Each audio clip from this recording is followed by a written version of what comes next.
Hola, ¿qué tal chicos? Buenas tardes. Les voy a compartir el video. Les voy a hacer el video para que ustedes puedan hacer el ajuste lineal y para que puedan hacer los histogramas. Y también déjenme les comparto la pantalla. También un poco de algo que no les terminé de explicar déjenme, compartimos la pantalla. Ahí está. Que no les terminé de explicar de las medidas de tendencia central y un poco de cómo hacer el histograma. Entonces, no hablamos o no se los dejé yo más en claro acerca de las medidas no repetibles y de cómo se propaga la incertidumbre cuando las medidas no son repetibles. No se los terminé de explicar en algún momento en la clase.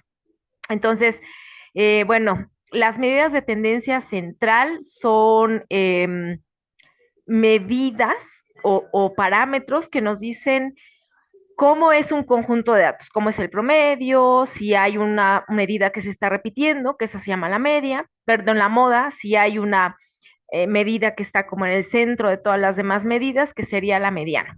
Son las tres que vamos a manejar porque son las que ustedes necesitan saber o tienen que saber para poder colocarlas eh, la práctica número 2 que ustedes van a entregar. Entonces, la media, pues es el promedio de todos los datos, o suman todos los datos, todas las x y desde i igual a 1 hasta n, y las dividen entre el número de datos. Esa es la media aritmética o el promedio. La mediana es el número que quedaría en medio si ustedes ordenan sus datos desde el más pequeño hasta el más grande. Entonces, uno de los números va a quedar en medio y ese número va a ser la mediana. Para encontrar la mediana, pues ustedes tendrían que hacer precisamente eso y ver si esos números son pares o si no son pares. Como no van a hacer el ejercicio, no tiene ya mucho sentido que yo les siga explicando más. En todo caso, pues quien lo va a hacer es Excel, ¿no? Entonces, ok, así lo dejamos. La moda es cuando ustedes tienen un conjunto de datos, hay uno que se repetía mucho, se los comentaba yo, se los platicaba yo en el laboratorio. Seguramente había algún dato que ustedes, no sé, preguntaban, ¿cuánto mide la distancia? O el tiempo, ¿cuánto fue el tiempo? No, 36 segundos. Y a la siguiente, 36.1, 36.1, 36 otra vez, y así, ¿no? Entonces, ese es un dato que se repite mucho, pues es la moda. Lo que nosotros esperaríamos sería encontrar una distribución normal, que es este tipo de distribución, o sea, una distribución de este tipo, en donde la media, la moda y la mediana estuvieran justamente en el centro. Esta es la idea que se tiene, ¿no? Este es lo ideal. Sin embargo, bueno, pues no siempre va a ocurrir. Nosotros podemos tener un sesgo hacia la izquierda o un sesgo hacia la derecha. Y las características son estas, ¿no? Que la media, la mediana y la moda están acomodadas de esta manera, o bien de esta, dependiendo del sesgo que se tenga. Por aquí, ¿saben qué se me fue? Abrir un archivo de Excel que necesitaba para hacer esto. Pero bueno, no importa, vamos a seguir. Entonces, el sesgo puede ser positivo, el sesgo puede ser negativo, o bien, pues pueden tener una distribución bimodal que tenga dos modas, y lo ideal sería que tenga una forma de campana. ¿Por qué es tan relevante esto? Pues porque nosotros, para poder aplicar la estadística y calcular la desviación estándar, es importante que tengamos o que sepamos, imaginemos, pues, no imaginemos, deberíamos estar seguros que la distribución es simétrica, ¿ok?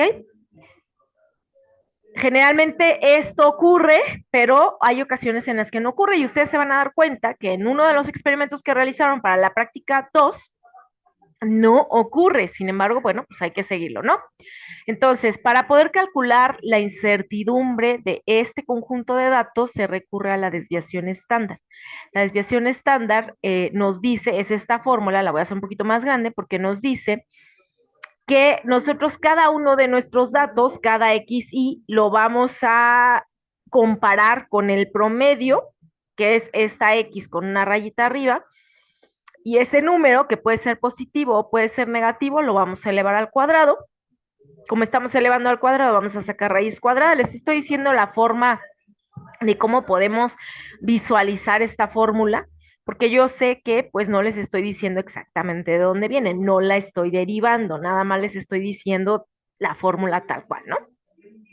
Y dividimos esto entre el número de datos menos uno, dependiendo de si nuestra muestra es una población o es, digo, es nada más una muestra o es toda la población, dividimos entre n o n menos uno. Aquí está, ¿no? Dividimos entre n si tenemos toda la población y dividimos entre n menos uno si tenemos una muestra. Nosotros generalmente pues tenemos una muestra, ¿no? Porque no tenemos a toda la población. Si yo les pidiera que midan la longitud de las hojas de los árboles, pues necesitaría medir la longitud de las hojas de todos los árboles de todo el planeta para poder tener la población entera. Pero pues probablemente ustedes lo hagan acerca de, o ustedes podrían hacer el experimento de medir la longitud de las hojas de los árboles de la Facultad de Ciencias, de Ciudad Universitaria, de la Ciudad de México, y eso sigue siendo una muestra. Entonces, por eso dividimos entre n-1. En algún momento les pregunté que de manera intuitiva, ¿cómo podrían ustedes darse cuenta de que el valor, bueno, ustedes van a calcular el valor de la desviación estándar y van a darse cuenta que puede ser un valor grande, ¿no? ¿Cómo intuitivamente ustedes pueden determinar si este valor es si dado este valor grande pueden reducirlo? O sea, si tienen una desviación estándar y después hacen la porcentual y se dan cuenta de que esa porcentual es del 30, 40, 20% del valor que ustedes tienen, entonces pues no es nada deseable. Lo ideal es que tengan una desviación estándar del 3%, del 4%, etcétera, ¿no? Entonces, como eso es lo ideal, nosotros lo que queremos es disminuir esta diferencia. Y la manera de disminuir esta diferencia, la ideal, la correcta, es aumentar el número de datos, porque si n aumenta, pues el valor de S, que es la desviación estándar, disminuye automáticamente. Pero la otra es que esta diferencia, o sea, los puntos experimentales que se alejan, yo los había pintado una línea que es la línea media, y los puntos experimentales que se alejan de la media deben disminuir la distancia entre el punto experimental y la media, ¿no? Y la manera de hacerlo, pues, es observar los datos, aquellos datos que estén o muy cerca de la media o muy alejados de la media, tratando de explicar y de poder justificar por qué los están quitando, ¿no?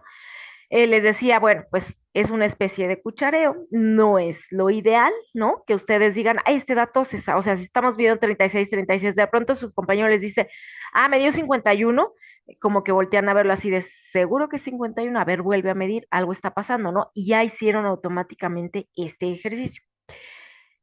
Idealmente, pues ustedes tendrían que tomarlo y seguir midiendo y más bien aumentar el número de datos, pero lo hacemos, ¿por qué no? Entonces, simplemente hay que tener cuidado en bajo qué condiciones lo estamos haciendo, ¿ok? Bueno, y hasta ahí sería todo, ¿no? Les dibujaba yo un poco en el pizarrón y les explicaba que cuando se tiene una distribución normal, se tiene un rango de más menos, la desviación estándar a partir de la media, y que ese rango representaría el 68% de probabilidades de que encontremos un número dentro de ese rango, ¿ok? Bueno. Entonces, voy a buscar, voy a poner pausa aquí tantitito a la grabación. Ok, bueno, entonces déjenme compartir otra vez la presentación porque me faltaba una parte que es la de estadísticamente hay que realizar el histograma de frecuencias que nos ayuda a observar cuál es la distribución de nuestros datos, ¿no? Una forma de verlo es a través de la distribución de frecuencias o a través de un gráfico, ¿no? Entonces, a través de la distribución de frecuencias, lo que nosotros vamos a hacer es ordenar los datos em, dependiendo, ¿no? Si son datos agrupados o datos no agrupados. Entonces, lo que nosotros vamos a hacer aquí es agrupar de alguna manera nuestros datos en conjuntos dependiendo de la frecuencia con la que ese evento está ocurriendo. Por ejemplo, si nosotros tiramos una moneda al aire y vemos el número de águilas que caen, eh, cero, entonces uno, por ejemplo, de 64 lanzamientos, o sea, nosotros lanzamos la moneda 64 veces y el número de águilas que cayeron em, una sola vez águila, pues fueron 6 veces. 2 veces águila fueron 15 veces, 3 veces águila fueron 20 veces, etcétera, ¿no? Si nosotros agrupamos estos datos en intervalos, entonces nos vamos a dar cuenta que hay un número, o sea, que tiene una distribución normal, que hay un número en el centro, digamos, que representaría la media, o bueno, también en este caso coincide con la moda, y que es el dato que más se repite, ¿no? Generalmente si nosotros hacemos un lanzamiento, pues la probabilidad de que caiga un águila es bastante alta, ¿no? O sea, si nosotros hacemos, perdón, es bastante alta si nosotros realizamos 20 lanzamientos, por ejemplo, ¿no? Ok. No, perdón, 15 lanzamientos es de 4. Perdón. Ok. Entonces, aquí tenemos una distribución normal.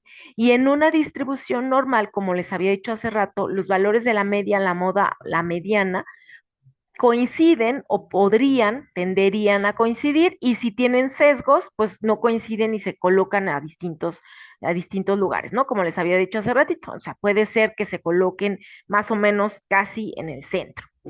Para poder hacer el análisis de los datos que ustedes tienen, lo que tienen que hacer es esto ya lo habíamos visto, perdón, lo que tienen que hacer es un histograma de frecuencias. Esta era la gráfica que les quería mostrar hace ratito y les decía que, pues si nosotros tenemos una distribución normal como esta y abrimos el más sigma menos sigma, que es esto, o sea, más menos la desviación estándar, hay un 68% de probabilidades que el dato que nosotros que tengamos y el dardo que yo lancé alcance una distancia que está de la media más menos la desviación estándar. Si nosotros queremos ampliar este intervalo, pues entonces tomamos más 2 desviaciones, más 3 desviaciones, más 4, más 5, más 6, etcétera, ¿no? Incluso ya más 6 desviaciones, pues hay un 99% de que cualquiera de los dardos que yo tire, tomando 6 desviaciones estándar, hay un 99% de probabilidades que el dato que yo o que la distancia que yo mida, pues esté dentro de esos datos, ¿sí? Estoy hablando del caso de los dardos, cuando ustedes tiraban los dados. Entonces, para construir el histograma, bueno, un histograma es una gráfica de la distribución del conjunto de datos o que puede representarse en barras, pueden representarse con barras que estén muy pegaditas o un espacio entre las barras y cada barra va a representar un subconjunto de datos. Eh, ¿Para qué tipo de variables se usa? Pues para representar variables continuas, pero también pueden ser variables discretas y pues podemos ver la distribución de una variable cuantitativa o numérica, ¿no? Entonces es importante que se redistribuyan en intervalos de igual tamaño y a esos intervalos se les llama clases. Entonces lo que ustedes tienen que hacer es construir su histograma con estos datos. Aquí un tip muy importante es que cuando ustedes presenten, pues ustedes deben presentar todos los datos de la recopilación de medidas que hicieron cuando tiraron los dardos, cuando tiraron la moneda, o cuando hicieron la medida de los dados, o cuando hicieron la medida de el tiempo que tarda en oscilar el péndulo. Todos estos datos los deben presentar en una tabla y una forma de presentarlos es a través de tablas en donde no pongan barras, no pongan una tabla con 2 columnas y se lleven 4 o 5 hojas desperdiciadas en esto y los pueden representar o presentar de la siguiente manera, ¿no? Entonces, por ejemplo, estos datos, ¿no? Y una vez que ya tienen los datos, ustedes deben establecer, lo primero que tienen que establecer es el rango, o sea, ordenan los datos del más pequeño al más grande, hacen la resta y esto va a ser el rango. El número de clases se calcula con la raíz cuadrada de la n, el número de datos. Si tienen 100 datos, pues entonces van a tener una clase de 10, o sea, van a tener 10 clases, 10 intervalos diferentes, 10 barritas, vamos a decirlo así, en el histograma de frecuencias. Y la otra forma es utilizar la regla de Sturges, que es 1 más 3.32 por el logaritmo del número de datos que ustedes tienen, ¿ok? Cualquiera de las dos es correcta. El siguiente punto a hacer es establecer cuál es la amplitud de la clase. La amplitud de la clase se calcula a través del rango, que ustedes lo que hicieron para calcular el rango es el dato que es más grande menos el dato que es más pequeño, la resta, ese es el rango, entre el número de clases deseadas, ¿ok? Entonces, la amplitud de la clase es el rango entre el número de clases. Y una vez que tienen la amplitud de la clase, ustedes pueden elaborar el histograma de frecuencias. Entonces, lo primero es hallar el rango de los datos, o sea, el más grande menos el pequeño, ya tienen el rango. Luego, determinar los intervalos de las clases, o sea, decir cuántas clases van a tener, si son 100 números, 100 datos, pues entonces serían 10. Definir los límites inferior y superior de cada clase. O sea, si ustedes tienen valores que van de punto 1 a punto 5, por ejemplo, pues pueden establecer el primer intervalo así, ¿no? De punto 1 a punto 5 y luego de punto 6 a punto 8, etcétera. O sea, van ustedes definiendo los intervalos. Los límites y los intervalos. Y luego, en ese intervalo, ustedes van viendo, bueno, dentro de este intervalo, nosotros tenemos 3 medidas, 4 medidas, 5 medidas, que sería la frecuencia, vamos en el punto D. Luego vamos a encontrar el punto medio de cada clase, perdón, luego el punto central de las clases y luego vamos a preparar una tabla con las frecuencias de cada de los histogramos y vamos llenando las tablas con las frecuencias. Por ejemplo, las veces que cayeron águila, pues fueron 6 veces, las veces que cayeron águila cuando o sol, bueno, fueron 7 veces, etcétera, ¿no? O sea, o las veces que teníamos esta distancia cuando tirábamos el dardo, etcétera. Se elabora el histograma en Excel y luego se interpretan los resultados. Todo esto debe venir en en su práctica, ¿no? Por ejemplo, en el caso de la rayuela, pues ustedes les dije, hay que determinar y es muy importante si van a tener valores positivos, valores negativos o valores eh, absolutos, que eso no los mete en problemas. Y en el caso del tiro al blanco, pues van a determinar si van a medir a partir del centro, si van a medir a partir de la orilla, si van a medir por cuadrantes o si van a medir en ángulos. Yo nunca les dije cómo eran las medidas, ¿ok? Y finalmente, bueno, esta es otro experimento que se hace y entonces finalmente se presenta el histograma de frecuencias. Y el histograma de frecuencias, lo ideal pues es que tenga una forma simétrica. Aquí lo que les presento es lo que les había dicho en algún momento, que cuando ustedes miden, por ejemplo, tienen una medida repetible, pues siempre van a tener la misma medida y la posibilidad de que ustedes encuentren esa medida dentro de este rango, la media más menos algo, pues es del 100%. Creo que por acá se los ponía, ¿no? O sea, usted tiene una medida central y tienen más la incertidumbre, menos la incertidumbre, la probabilidad de encontrarlo en ese rango es del 100%, tiene que ser del 100%, ¿ok? Bueno, voy a compartirles ahora un archivo de Excel en a ver, en el que ahí está, en el que pues sus compañeros de otro semestre hicieron aquí tienen todos sus datos, por ejemplo, de la rayuela, están todos sus datos, los ordenaron de menor a mayor, cuando tenían 50, cuando tenían 100, calcularon el promedio, la mediana, la desviación estándar y la moda, y luego establecieron el número de clase, las frecuencias, las amplitudes y el rango. Eh, A ver, entonces, para calcular el promedio de los datos, pues ustedes pueden utilizar la fórmula de promedio, lo voy a volver a hacer aquí, o sea, decir, necesito que me digas el promedio y escribes tu promedio en Excel de este conjunto de datos y lo señalan todos. Listo.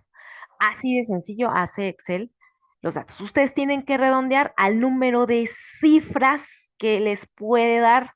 Por ejemplo, aquí no tiene ningún sentido que yo diga que el promedio es de 24.115 si la medida que yo tenía no tenía esas cifras significativas. Entonces tengo que recorrerlo al número de cifras significativas que me puede dar mi instrumento de medición. La mediana, lo mismo, ponemos igual, comenzamos a escribir mediana, aquí está la mediana, y le decimos, ok, quiero que me calcules la mediana de este conjunto de datos.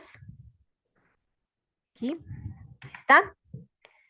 Y la desviación estándar, bueno, aquí está poniendo los mismos datos, lo mismo que anteriormente, no pueden tener, si hubiera sido 22.74, 78, lo que sea, hay que hacer nuevamente un redondeo y la desviación estándar igual. Vean, escriben desviación estándar, utilicen esta, por favor, esta que está aquí, la que dice desves, nada más.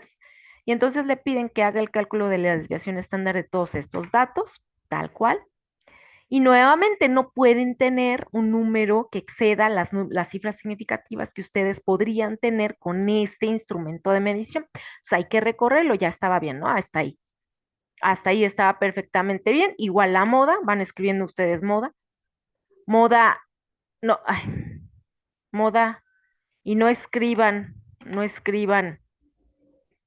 ningún otro término, o sea, moda así como está y listo, ¿sale? Bueno, una vez que tengan estos valores, pues ustedes ya tienen el mínimo y el máximo, y entonces ya pueden establecer el rango con la resta, establecen ustedes, por aquí no está escrito, aquí está el rango, luego la amplitud del rango con la fórmula que les di en la diapositiva anterior, establecen ustedes el rango, la amplitud del rango, las amplitudes van estableciendo los valores, y la amplitud del rango es de 7, y su número menor o el número más pequeño fue de 0.5, entonces va de 0.5 a 7.86, le suman 7, ¿ok?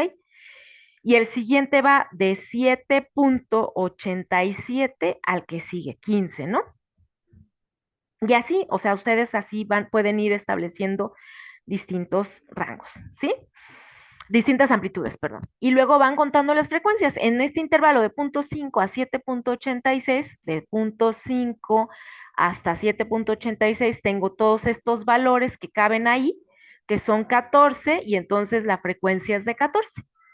Y van dando el número de clase, o sea, este es el 1, 2, 3, 4, 5, 6, 7, 8, 9, 10, porque si tienen 100 datos aquí, si aquí tienen 100, entonces el número de clase, aquí está, el número de clase son 10. La amplitud del rango la establecí con la resta, vean, el rango, perdón, la establecí con la resta entre el máximo valor que estaba hasta abajo y el mínimo. Este es de 73.6. Luego con esa y la fórmula que les puse en la diapositiva anterior establecen la amplitud del rango que me dio 7.36. Si mi número más pequeño es de 0.5, a 0.5 le sumo 7.36, me da 7.86 y ese es mi primer rango. Y cuento desde 0.5 hasta 7.86, hay estos valores que son 14, aquí está, y entonces establezco mi primera frecuencia y así me voy hasta que termine. Una vez que tenga todo esto, ya puedo hacer el histograma de frecuencias con el número de clase y las frecuencias utilizando un gráfico de barras. Eso es lo que habría que hacer para la práctica número 2. Después ustedes pueden utilizar cualquier otro instrumento de medición que a ustedes les convenga. O sea, por ejemplo, pueden utilizar, pueden hacerlo en Origin, pueden hacerlo en Gamma, por ahí me habían dicho que lo podían hacer en Gamma, o en cualquier otra herramienta, en GeoGebra, en Desmos, en cualquier otra herramienta matemática que les pueda hacer un histograma de frecuencias y se debería parecer a algo por el estilo. Eso es lo que tienen que hacer para su práctica 2 y después explicar por qué este tiene un sesgo positivo o un sesgo negativo, qué fue lo que ustedes hicieron y compararlo con el hecho de haber medido, en este caso, 50 veces y el hecho de haber medido 100 veces, que ustedes lo hicieron, si no mal recuerdo, 50 y 200, me parece. Y bueno, pues nada más, eso sería todo. Pues bueno, los ven en clase. Hasta luego.